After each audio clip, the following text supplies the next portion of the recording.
I'll tell you, it's not just the polls where Mr. Trump is dominating all the headlines. This weekend in Nashville, he said he would, quote unquote, decide soon if he'd run as a third party candidate if he loses the Republican nomination, adding that he thought his decision would make a lot of people happy. He's going to make a lot of people happy. Richard Goodstein joins us, Democratic strategist, advisor to Hillary Clinton's 2008 campaign, former deputy assistant to George W. Bush. Republican strategist Brad Blakeman is with us as well. Brad, to you first on your party's polling in Iowa to see Trump and Carson tied, but Fiorina third, the non-politicians, the anti-establishment. What do you make of this trend that's been emerging and really stands out in this poll?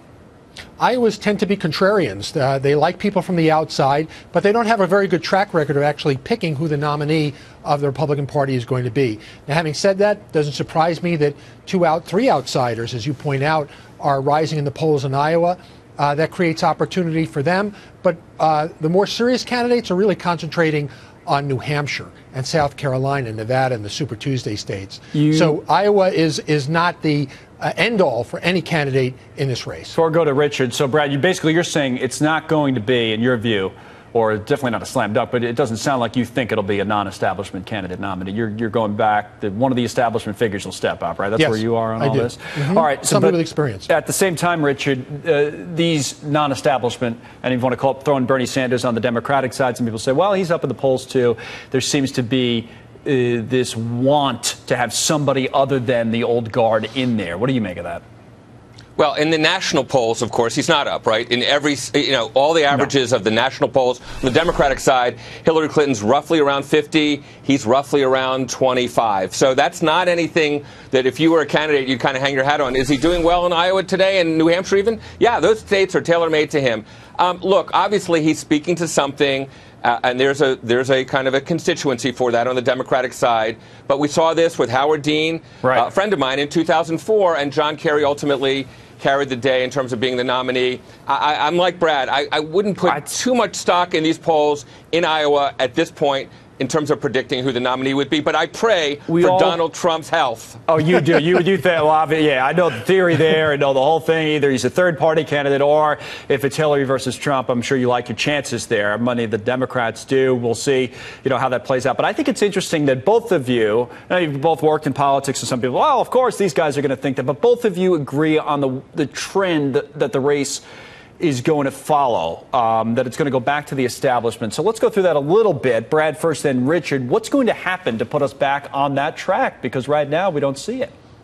Well, right now, Trump is sucking the oxygen out of the air, and the other 16 have a hard time breaking through. And there'll come a time when people have had enough of the sideshow of Trump and actually look behind the curtain. Does he have the apparatus, the infrastructure? Does he have the finances? He says he's self-financed, but he hasn't told us how much he's dedicating to the campaign. Does he have the grassroots troops to move that popularity into an effort of get out the vote? I think because it's not a popularity contest, it's get out the vote. You got to actually get people to show up and vote. But more people, though, Richard, are entertaining. Get away from the Democrats for a moment because you made your case there, and I understand what you're saying, but are entertaining the possibility that Trump actually could win. I mean, I know you said you're hoping for it, but what odds would you give it at this point? Well, I tend to accept the conventional wisdom that he will crater, people will get tired of him. His jokes now won't seem funny. But you hear responsible Republicans now who absolutely derided him a month ago now talking like, well, they don't really want to be on record saying too many critical things because what if he's he could be the nominee. And the problem, Connell, is that he's so toxic on race, on gender, and so forth, that to be another candidate, you have to say things that are very kind of out there, which on abortion, immigration, and so forth, end up kind of positioning your party in a place that I think doesn't practically wear well in the general election. How is the party, Brad, how's the Republican Party going to handle this? What if he doesn't sign that pledge? And what if he doesn't say, and he may not, that he's going to rule out a third-party candidacy? That puts you guys in an awkward spot, right? Not really. I mean, this is like the schoolyard bully. If you give him your lunch money, you're dead.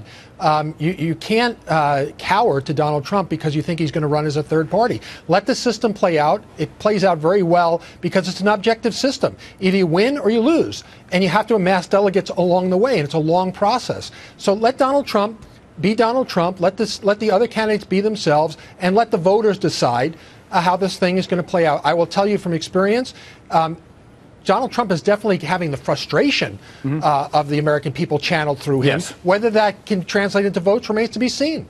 It does. And both of you, it's interesting, coming from two different sides, but agreeing on the way this race will go, using your own experiences. Richard Goodstein and Brad Blakeman, thanks. Thanks for coming on. Thank you. Thanks for starting us off.